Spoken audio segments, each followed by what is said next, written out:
आम्ही संपलेलो नाही, थोडासा का होईना आमच्या रक्तवाहिन्या आहेत हे दाखवण्याकरता हे सगळे प्रयोग आहेत. महापत्रकार परिषद हा पहिल्यांदा शब्द ऐकायला मिळतो. पत्रकार परिषद असते, महापत्रकार परिषद. ज्यावेळी पत्रकारांना भेटायला पाहिजे होतं, पत्रकारांशी बोलायला पाहिजे होतं, आपण काय करतोय हे सांगायला पाहिजे होतं, तेव्हा मी आणि माझे कुटुंब आणि माझा लॅपटॉप यातून बाहेर नाही आलो. आता काय सांगणार पत्रकारांना? त्यामुळे आम्ही थोड्याफार रक्तवाहिन्या आमच्यात आहेत हे दाखवण्याकरता हे सगळे प्रयोग सुरू आहेत.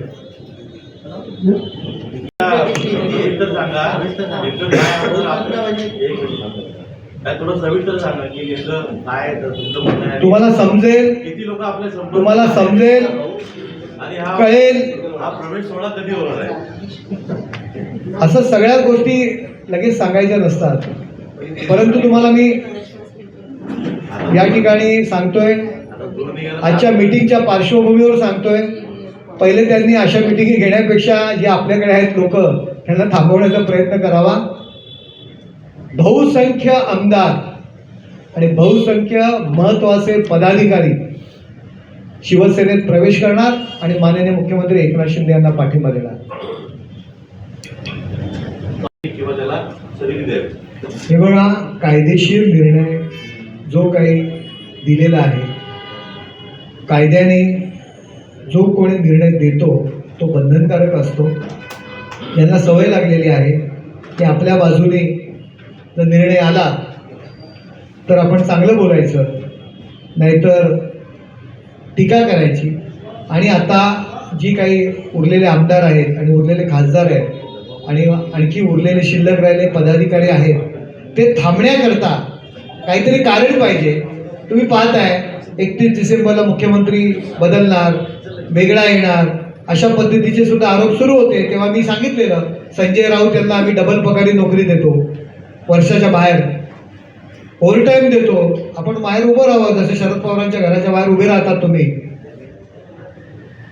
पगार घेता मातोश्रीचे, परंतु चाकरी करता शरद पवारांची, तशी वर्षाच्या बाहेर त्यांना मी स्वतः नोकरीची ऑफर दिली होती, कारण ते 31 डिसेंबर मुदत सांगत होते. आता उरलेले लोक थांबवण्याकरता अशाच पद्धतीचे आरोप करतायत, अशाच पद्धतीचे खटले, न्यायालयीन प्रक्रिया करतायत की जेणेकरून लोक थांबतील, काहीतरी आशा दाखवत आहेत इतरांना. पण आता काही होणार नाही, आता कोण थांबणार नाहीये, सगळेजण सोडून जाणार. आता 4:30 वाजता काहीतरी पत्रकार परिषद आहे. येत्या काही दिवसात आता असलेल्या आमदारांमधील बहुसंख्य आमदार माननीय मुख्यमंत्री एकनाथ शिंदे साहेब यांना पाठिंबा देणार आहेत आणि आमच्या शिवसेनेत प्रवेश करणार आहेत. मुळात जे निर्णय दिलेला आहे नावेकरांनी, त्या निर्णयामध्ये सुप्रीम कोर्टामध्ये चॅलेंज करण्यात आलेलं आहे. मग उच्च न्यायालयामध्ये आपण काय घेतो? हे बघा, जर शिवसेना आमची आहे, भरत गोगावले यांनी दिलेला व्हीप हा प्रमाण मानला गेलेला आहे, तर त्या आमदारांना अपात्र करणं गरजेचं आहे, हे आमचं म्हणणं आहे, आमच्या वकिलांचं म्हणणं आहे आणि आमची भूमिका आहे. आणि त्याकरता प्रथम उच्च न्यायालयातच जावं लागणार. सुप्रीम कोर्ट हा नंतर आहे. पहिल्यांदा आम्ही उच्च न्यायालयातच गेलोय, तिथे न्याय नाही मिळाला तर आम्हाला सुप्रीम कोर्टात जावं लागेल ना. परंतु ही पद्धत आहे आणि त्या पद्धतीनुसार, नियमानुसार आम्ही उच्च न्यायालयात गेलेलो आहे. आमची मागणी आहे की जो अध्यक्षांनी निर्णय घेतलेला आहे की त्या आमदारांना अपात्र का केलं नाही, त्यासाठी कोणाचा दबाव होता का, कोणी प्रेशर केलं का? आम्हाला असं वाटतं कोणीतरी प्रेशर केलंय, कोणीतरी दबाव केलाय, कोणीतरी भीती दाखवले आणि त्याच्यामुळे आम्ही उच्च न्यायालयामध्ये गेलेलो. आज तुम्हाला खास चालू आहे ना?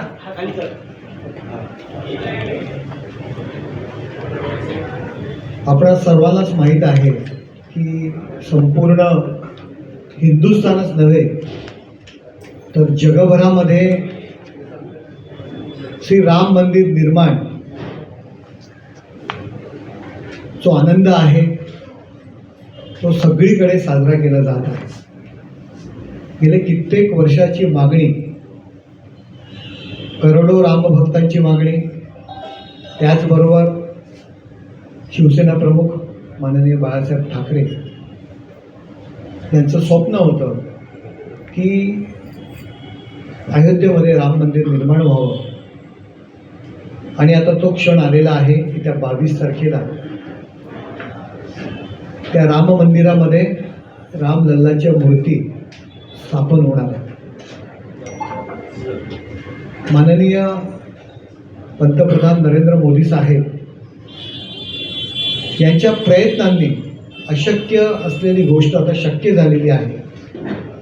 आणि त्यांनीच आवाहन केलेलं आहे की देशभरामध्ये दिवाळी साजरी करा. त्याचबरोबर त्यांनी आवाहन केलं होतं की देशातील सर्व जी काही मैदानं देवळं आहेत त्या देवळं साफसफाई मोहीम असेल, त्या ठिकाणी आनंद सोहळा असेल. माननीय मुख्यमंत्री एकनाथ शिंदे साहेबांनी, मोदी साहेबांनी जो दिलेला कार्यक्रम आहे तात्काळ त्याचा अंमलबजावणी केली आणि आपल्या सगळ्यांच्या साक्षीने श्री कोपिनेश्वराच्या मंदिरामध्ये, जे ठाण्याचं ग्रामदैवत आहे, त्या कोपिनेश्वरामध्ये स्वतः त्यांनी उपस्थित राहून दुसऱ्या दिवशी सकाळीच 12 तास जात नाही त्याच्या आतमध्ये त्यांनी स्वतः सहभागी होऊन स्वच्छता मोहीम सुरू केली.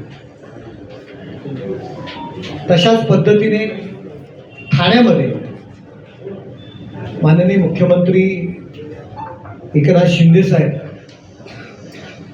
यांच्या उपस्थितीत श्री राम मंदिराची जी प्रतिकृती आहे त्याची मिरवणूक ठाण्यात निघणार आहे.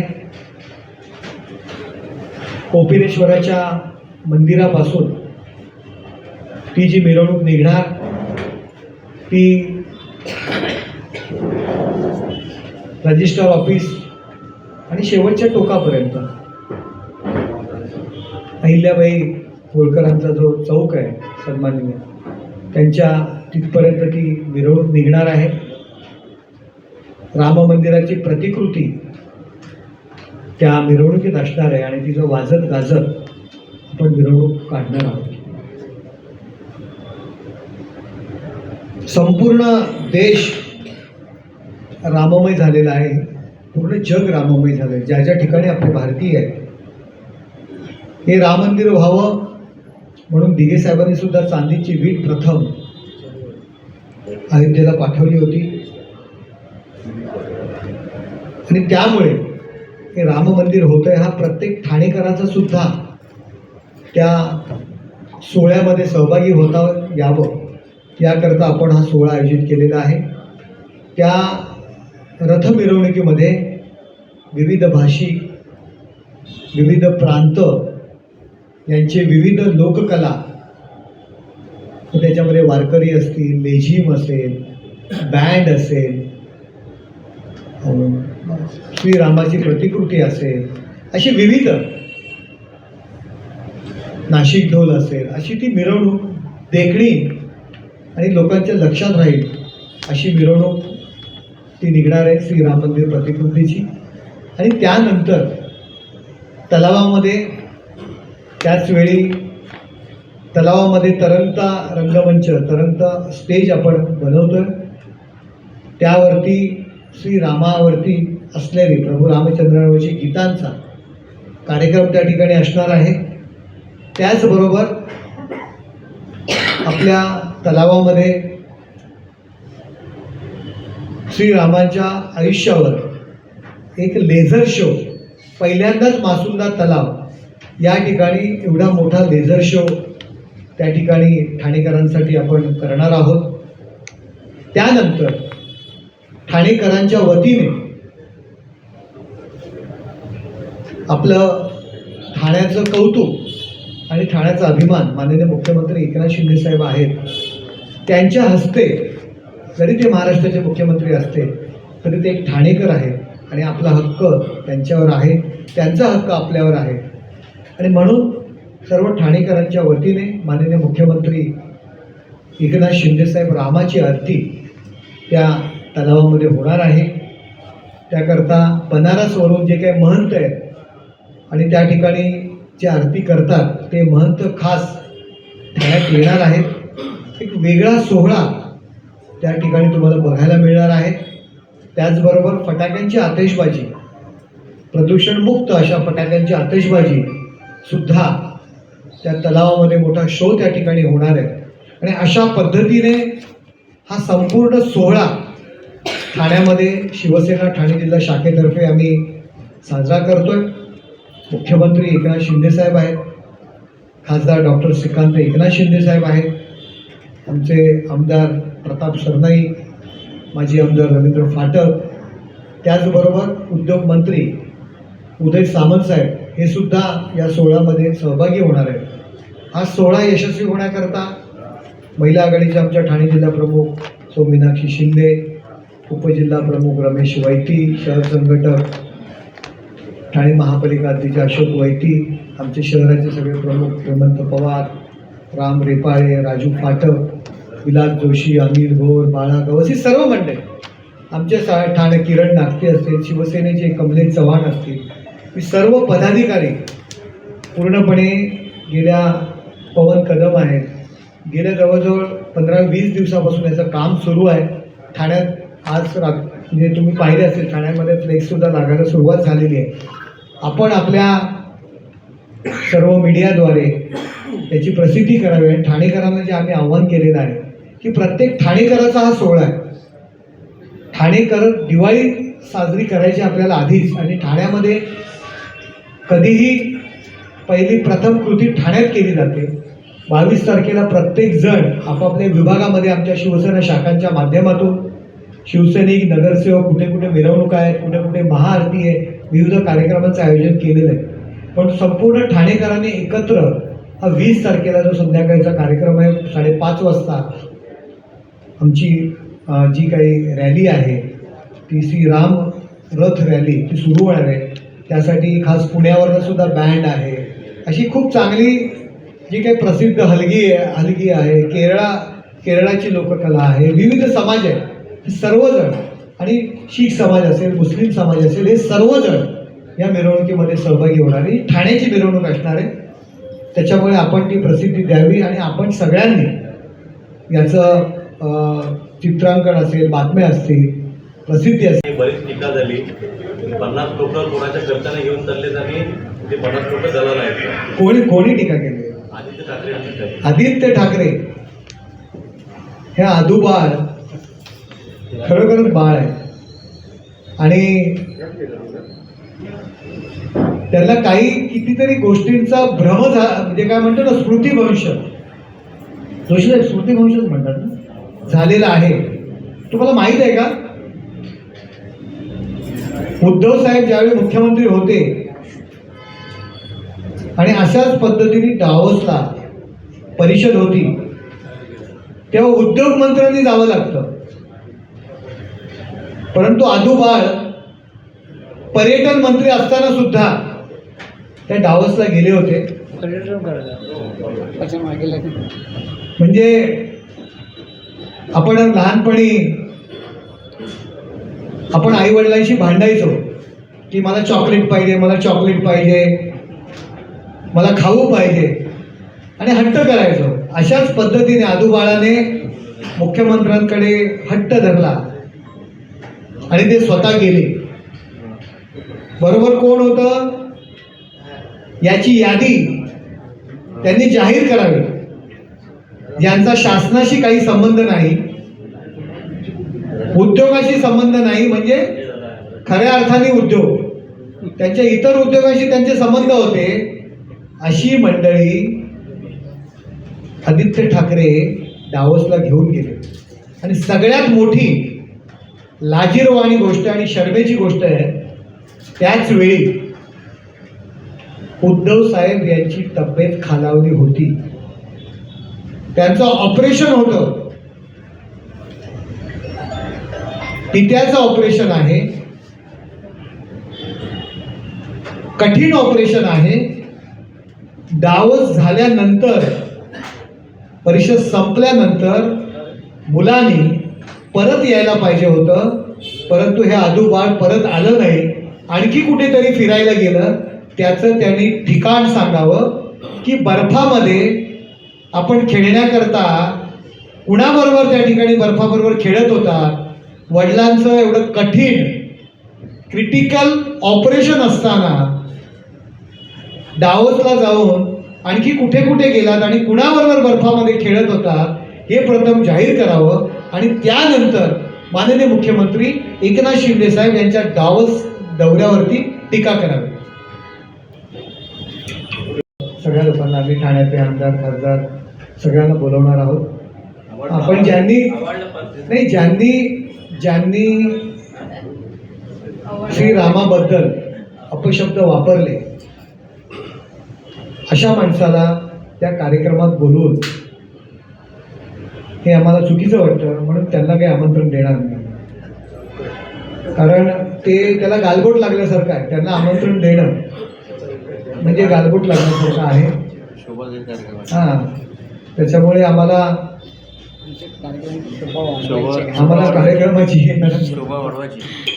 कार्यक्रमाची शोभा वाढवायची, घालवायची नाही. त्याच्यामुळे आम्ही त्यांना थोडंसं लांबच ठेवतो त्या कार्यक्रमापासून.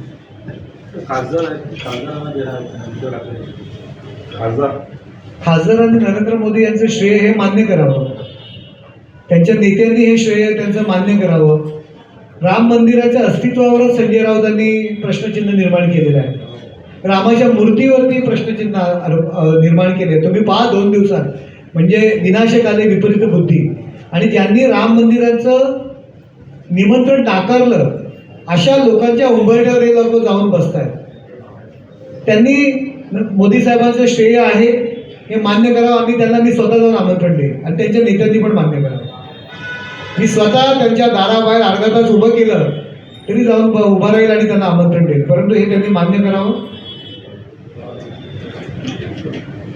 उपमुख्यमंत्री देवेंद्र फडणवीस साहेबांचं अजून नक्की नाही आहे. 19 किंवा 20 अशी तारीख आहे. 20 तारखेला जर आले तर ते सुद्धा सहभागी होते. 6 नंतर आले तर ते सुद्धा सहभागी होते.